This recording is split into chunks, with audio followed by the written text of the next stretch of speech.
Hello student, class first year.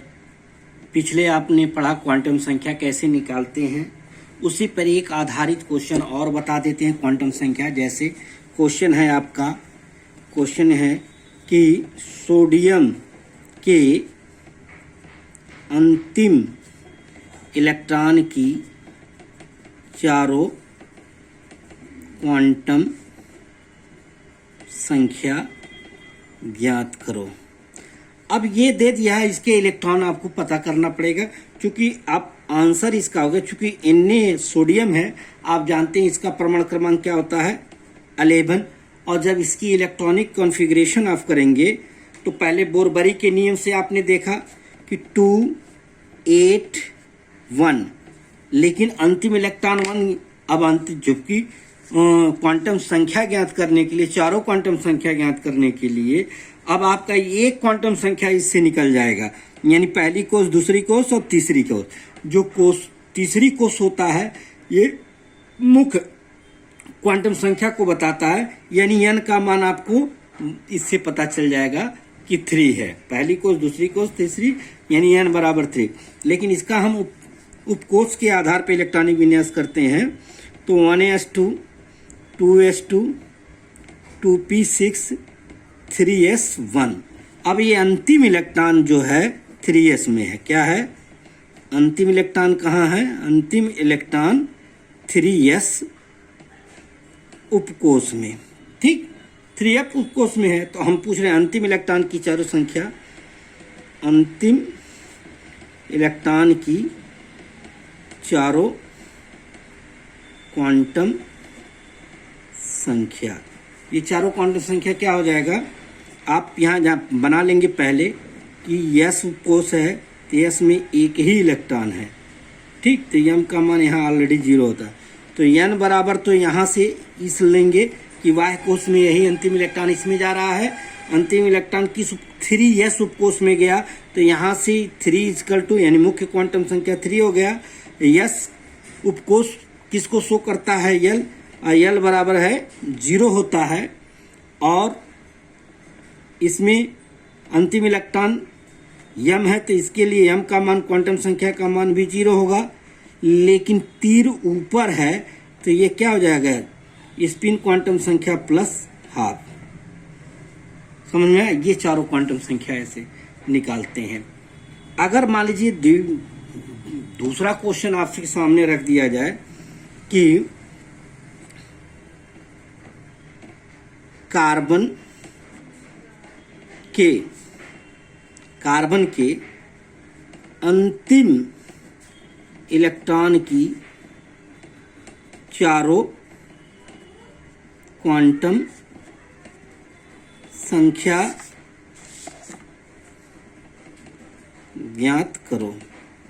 चारों quantum संख्या ज्ञात करो। ठीक, अब ये चारों क्वांटम संख्या ज्ञात करने के लिए आप क्या करेंगे? तो आप पहले पुनः कार्बन है, इसका 6 होता है, इलेक्ट्रॉनिक विन्यास कीजिए। तो आपने पढ़ेंगे 2 4, ये बोरबरी के नियम से हो गया, यानी मुख्य क्वांटम संख्या 2 पता चल गई है, n बराबर 2 होगा। लेकिन इसको हम और 1s2 2s2 2p2, यानी अंतिम इलेक्ट्रॉन किस में गया? 2 उपकोष में। तो आप यहाँ पे ऐसे लिख करके p उपकोष बनाइए। p में कितने होते हैं? 3 कक्षक होते हैं। 2 इलेक्ट्रॉन है, 1 और 2। m बराबर -1 से लेकर के +1, इतना कर लेंगे। अब यहाँ लिखेंगे अंतिम इलेक्ट्रॉन के लिए। क्या लिखेंगे? अंतिम इलेक्ट्रॉन के लिए। अंतिम इलेक्ट्रॉन के लिए क्या हो जाएगा? n बराबर तो यहीं से हो जाएगा 2, और l बराबर p के लिए 1, और m बराबर अंतिम इलेक्ट्रॉन ये है 1 2। अंतिम इलेक्ट्रॉन किस में आया? तो m का मान 0, और s बराबर तीर ऊपर है तो +½ ठीक, आप इतना याद रखिए कि अगर ये चीज़ें फार्मूला है, आपको बता चुके हैं पहले, फिर भी ये याद रखिए कि अगर S P D और F उपकोष है तो L का मान S के लिए 0 होता है, P P के लिए 1 होता है, D के लिए 2 होता है, ये 3, ये कभी मत भूलिएगा। तो आप लोग ऐसे निकाल सकते हैं। यानी अगर आपको दे दिया जाए इस तरीके से क्वेश्चन हो गया, इसको कर लीजिएगा। एक क्वेश्चन और आप लोगों को बता दें, ये क्वेश्चन कह रहा है कि क्वेश्चन है आपका 3, ऐसे अब हम शो कर दे रहे हैं, 3D6 के सभी इलेक्ट्रॉन की चारों क्वांटम संख्या ज्ञात करो। चारों क्वांटम संख्या ज्ञात करो तो क्या हो जाएगा, 3D। तो पहले 3D ये 6 लिख ली, D का मतलब D कक्षक आप बनाएंगे। D में कितने होते हैं, 5 कक्षक होते हैं।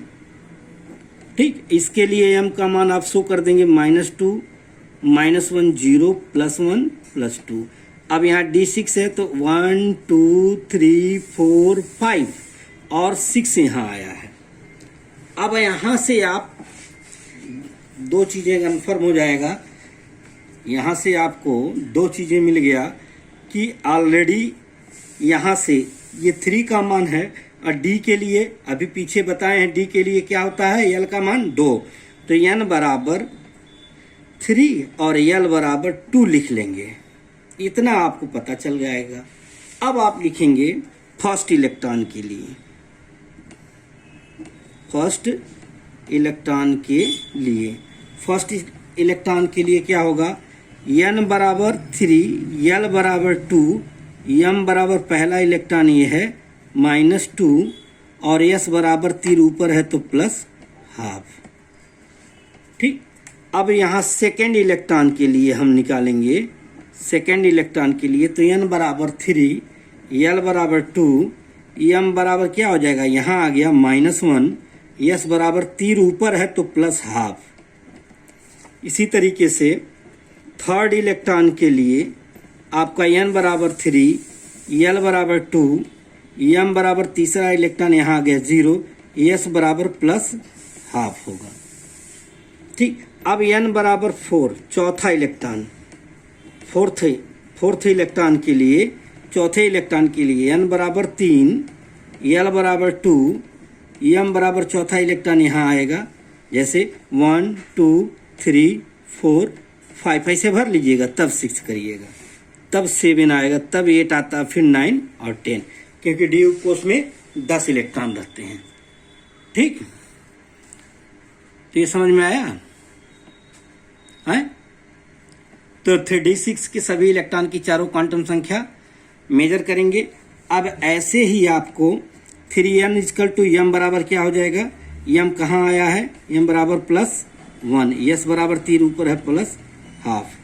फिफ्थ इलेक्ट्रॉन के लिए, पांचवें इलेक्ट्रॉन के लिए n बराबर 3, L बराबर 2, m बराबर पांचवा इलेक्ट्रॉन देखिए यहाँ है +2, तो s बराबर क्या हो जाएगा, +12। क्यों हाफ होगा +12, क्योंकि देखिए s का मान एक ऑर्बिटल के लिए ±½ होता है, इतना याद रखिएगा, ये s का ±½ होता है। ठीक, अब हम निकालेंगे छठवें इलेक्ट्रॉन के लिए। देखिए छठवें इलेक्ट्रॉन के लिए, सिक्स्थ इलेक्ट्रॉन के लिए n बराबर 3 होगा और L बराबर 2 होगा, m बराबर क्या होगा, अब छठवां इलेक्ट्रॉन कहाँ आ गया, यहाँ, यानी -2, और s बराबर तीर क्या है इसका, नीचे, तीर नीचे है तो इसके -½ यानी 3D के सभी इलेक्ट्रॉन की चारों क्वांटम संख्या ऐसे निकालेंगे। भरने की तरह के पहले एक एक कक्षक हो जाते हैं, तब युग्मन होता है, यानी पहले एक एक इलेक्ट्रॉन यहाँ तक 5 भर दे, तब 6 यहाँ आएगा, 7 यहाँ आएगा, 8 यहाँ आएगा, 9 आएगा, 10। अब जो पूछेगा आपको जितने इलेक्ट्रॉन के लिए वो निकालेंगे। अब अगले टॉपिक पे इसी से शुरुआत होता है कि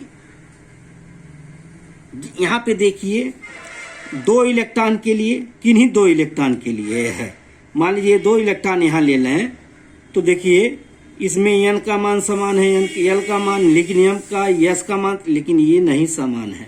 यहीं पर उत्पत्ति हुई अपवर्जन का, यहीं से एक नियम और शुरू हो जाता है जिसे कहते हैं पाली अपवर्जन का नियम, यहीं से पैदा हुआ।